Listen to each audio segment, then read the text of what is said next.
नमस्कार दोस्तों। तो आज हम श्रीराम फाइनेंस का चेक करने वाले हैं। एक्चुअली इसका क्वार्टरली रिजल्ट आ चुका है, 3-4 दिन पहले आया था।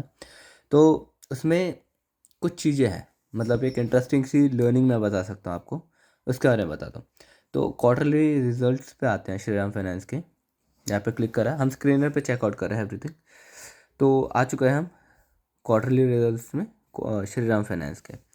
तो अगर हम इसे चेक करें, पिछले तिमाही का जो सेल्स थी इनकी 10,090 करोड़ की थी और इस साल 10,698 करोड़ की है, जो कि बहुत बढ़िया है, बहुत अच्छा ग्रोथ है। ऑलमोस्ट 500 करोड़ का अच्छा रेवेन्यू करा है। बट यूजुअली हमें सितंबर तो दिसंबर तो करा, पर पिछले साल के दिसंबर से भी करना पड़ता है कि ताकि डिफरेंस क्रिएट ना हो। तो यहाँ पे भी देख सकते हैं 8,922 करोड़ की सेल थी और यहाँ पे हुई है 10,698 करोड़। बहुत अच्छा रेवेन्यू ग्रोथ अगर हम ईयरली में भी देखें तो। बट यहाँ पे ना एक कैच है। कैच ये है, चलो पैट भी देख लेते हैं एक बार। प्रॉफिट, नेट प्रॉफिट ये रहा, ठीक है। नेट प्रॉफिट 2,100 करोड़ का था पिछले तिमाही का, 3,200 करोड़ हुआ इस बार का, ठीक है। ठीक है। और दिसंबर का भी चेक कर लेते हैं, ये रहा दिसंबर और ये रहा इसका पैट 1,800 करोड़ वर्सेस 3,200 करोड़। तो ये भी बहुत अच्छा है, ऑलमोस्ट ये तो 80-90% है। बट कैच क्या है ये बताता हूँ। कैच है यहाँ पे अदर इनकम्स में। जब आप अदर इनकम्स में देखते हो ना, तो यहाँ पे देखोगे आप 11 करोड़, 3 करोड़, 13 करोड़, 41, 47, 59, 87 और सडनली यहाँ पे 1,574 का बेनिफिट, मतलब पैसा है। मतलब अदर इनकम्स में 1,574 रुपया है। तो इसकी वजह से जो फाइनेंशियल्स हैं ये बहुत अच्छे हो गए हैं इसके।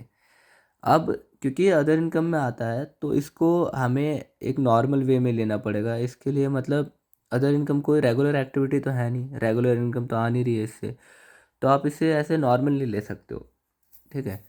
तो यहाँ पे जैसे कि आप देखोगे प्रॉफिट मार्जिन्स, ये पैट है प्रॉफिट मार्जिन्स का, ठीक है।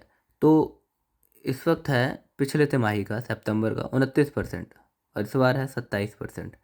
मतलब कम प्रॉफिट मार्जिन होने पे भी पैट ज़्यादा है, बहुत ज़्यादा है। तो उसका रीज़न यही है, इन्होंने कोई इन्वेस्टमेंट बेची होगी या तो कुछ रिडेम्पशन करा होगा। मतलब इन्वेस्टमेंट एक तरीके से मेनली यही होगा कि इन्होंने कोई इन्वेस्टमेंट बेची होगी और जिसकी वजह से इनको इतना मोटा पैसा आया है।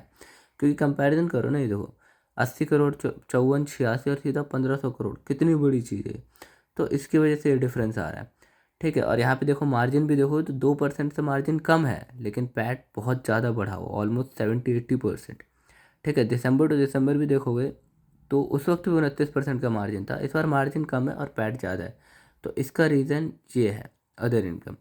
अगर हम अदर इनकम पे एक बार क्लिक करके देखें कि ऐसा क्यों है और कहाँ से आया पैसा, चलो देखते हैं अगर कुछ बता पाइए। तो एक्सेप्शनल आइटम्स देखा मैंने कहा ना, देखो अदर नॉर्मल इनकम इसमें नहीं है, इसमें नहीं है। एक्सेप्शनल आइटम्स में 1,567 करोड़, 7 करोड़ तुम्हारा नॉर्मल इनकम में है और एक्सेप्शनल आइटम मतलब कि जो कभी काल होता है, कभी कभार होता है, उसकी वजह से 1,567 करोड़ रुपए इस क्वार्टरली में श्रीराम फाइनेंस को मिला है। और यही रीज़न है कि इनका इस तिमाही का जो पैट है, जो प्रॉफिट मार्जिन है वो कम है 2% से, पर जो प्रॉफिट है वो ऑलमोस्ट 70-80% बढ़ा हुआ है। तो यही रीज़न है। वेल इसका ये जैसे क्या होगा, ये एनुअल रिपोर्ट में आपको मिल जाएगा कि ये किस चीज़ की है, क्या बेचा है, क्या खरीदा है, उसकी वजह से क्या है, वो एनुअल रिपोर्ट में डिटेल में मिल जाता है। तो अगर मेरे को इसके बारे में पता चलेगा मैं आपको बता दूंगा। बाकी वीडियो को एंड करते हैं, अच्छा लगा होगा तो लाइक करना और आपसे मिलते हैं नेक्स्ट वीडियो में।